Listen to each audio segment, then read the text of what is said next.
Hello guys, welcome to my channel. Episode की शुरुआत सुरभि से होती है। वो गार्डन में उदास बैठी रहती है। इतने में कार्तिक फ़ोन से बात करने आता है और वो सुरभि को देखता है। वो पूछता है कि क्या हुआ, तुम बाहर क्यों खड़ी हो। सुरभि कहती है कि मैं ठीक हूँ। वो पूछता है कि क्या उसे अब संदेह हो रहा है। वो कहती है उसके पास कुछ अनसुलझे सवाल है। वो पूछता है कि वो अब सवाल क्यों उठा रही है।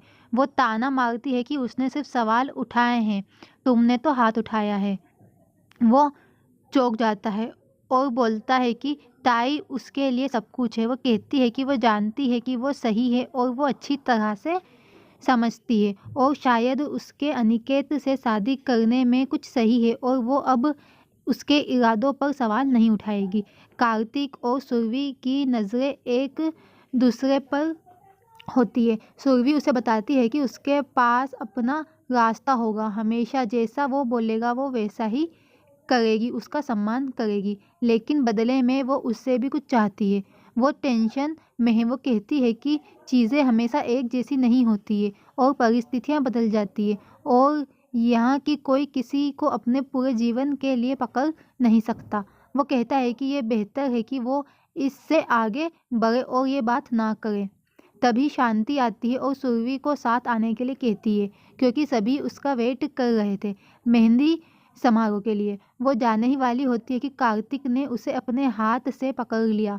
वो एक दूसरे को देखते हैं, फिर वो उसके हाथ खोलता है और वो बाली ले लेता है और कहता है कि इसका अब कोई मतलब नहीं है, और वो वहाँ से चली जाती है। गुड़िया वहीं रहती है जहाँ वो बातचीत कर रहे थे। मेहंदी की रस्म शुरू होते ही अंदर मस्ती और उत्साह जारी रहता है। सुरभि हाथ बढ़ाती है और तभी कार्तिक अंदर आ जाता है। जब वो अपनी मुट्ठियाँ कसता है और वो मेहंदी लगाते हुए देखता है, तब वो दोनों एक दूसरे को देखकर चकित और परेशान हो जाते हैं। वो उसके दर्द को कम करने के लिए शराब पीता है।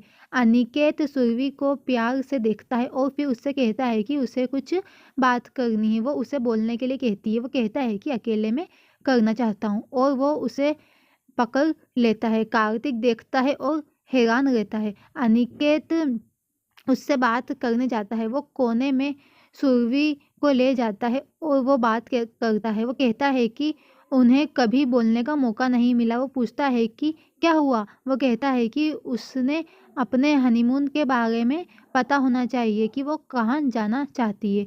वो पूछती है कि तुम मुझसे क्यों पूछ रहे हो, तुम्हें जहाँ सही लगे वहाँ चलेंगे, आप जो फैसला ले। वो सोचता है कि वे एक अच्छी जोड़ी बनाएंगे और वो उसे किसी भी खुशी से वंचित नहीं करेगा। प्यारे ये सब सुन लेता है और ताई को जाके बोलता है। ताई उसे थप्पड़ मार देती है। जब वो ताई को इसकी इन्फॉर्मेशन देता है, वो पूछता है कि उसे सज़ा क्यों मिल रही है, क्योंकि उसने अभी अभी उसे इन्फॉर्मेशन दी है और अगर वो थप्पड़ मारना चाहती है तो उसे अनिकेत को मारना चाहिए, क्योंकि वो सुरभि के साथ आगे बढ़ने की प्लानिंग कर रहा है। वो उसे रोकने के लिए कहती है और कहती है कि वो अनिकेत की शादी नहीं होने देगी, क्योंकि मन नहीं होने देगी, वो सब कुछ बर्बाद कर देगी और सुरभि का अपमान करेगी। बाद में रात में कार्तिक ने झुमको को देखता है और सब बातों को याद करता है और आंसू से रोता है। इतने में शांति आती है और वो कान की बाली छुपा लेता है। कहती है कि आप भी तो जाग रहे हो। वो कहता है कि उन पर कई जिम्मेदारियां हैं। वो पूछती है कि वो बाहर क्या कर रहा है। वो कहता है कि वो किसी चीज़ की विश कर रहा है। वो टूटते हुए तारे का इंतज़ार कर रहा है, लेकिन आज कोई भी तारा नहीं है। वो कहती है कि उसके टूटे हुए दिल की वजह से आज तारे भी छिप गए हैं। वो चौंक जाता है।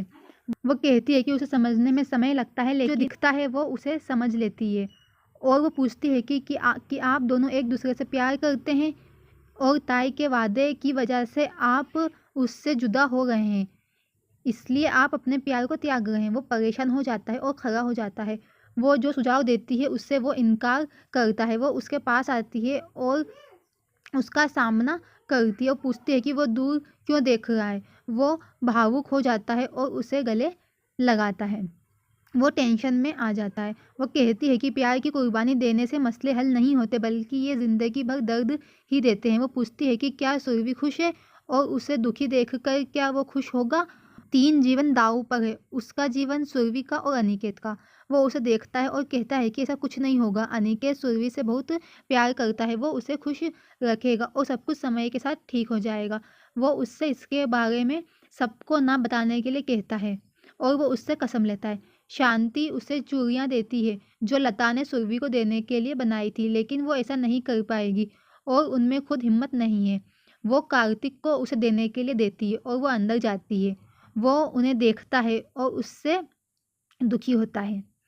सुरभि ने अपनी शादी का लहंगा देखा, वो टेंशन में और डरी हुई रहती है।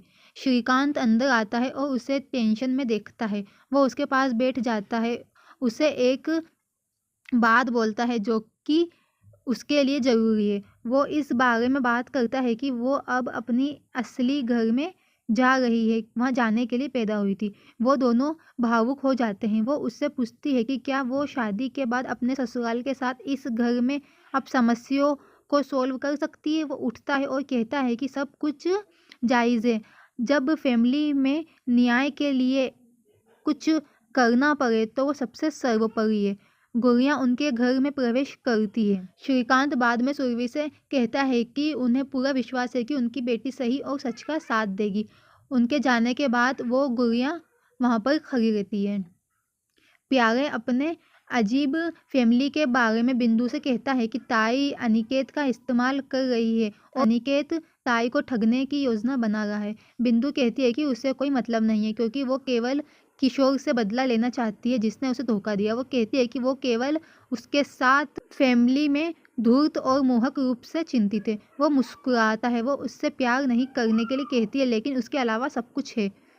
वो दोनों पास आते हैं, इतने में कांच टूटने की आवाज़ आती है। किशोर इस बीच पर्दे के पीछे उनकी बात सुनकर जहरीले ढंग से खड़ा रहता है।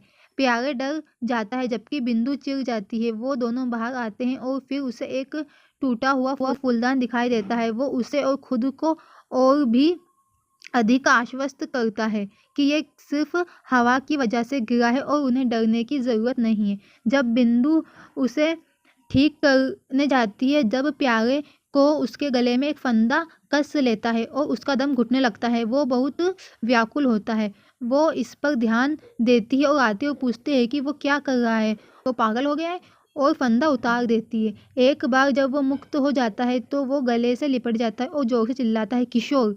ये सुनकर बिंदु चौंक जाती है और पूछती है कि वो यहाँ कैसे हो सकता है क्योंकि वो तो चला गया है। वो सोचता है कि अब क्या किया जाए और उसने ये बात क्यों बोल दी।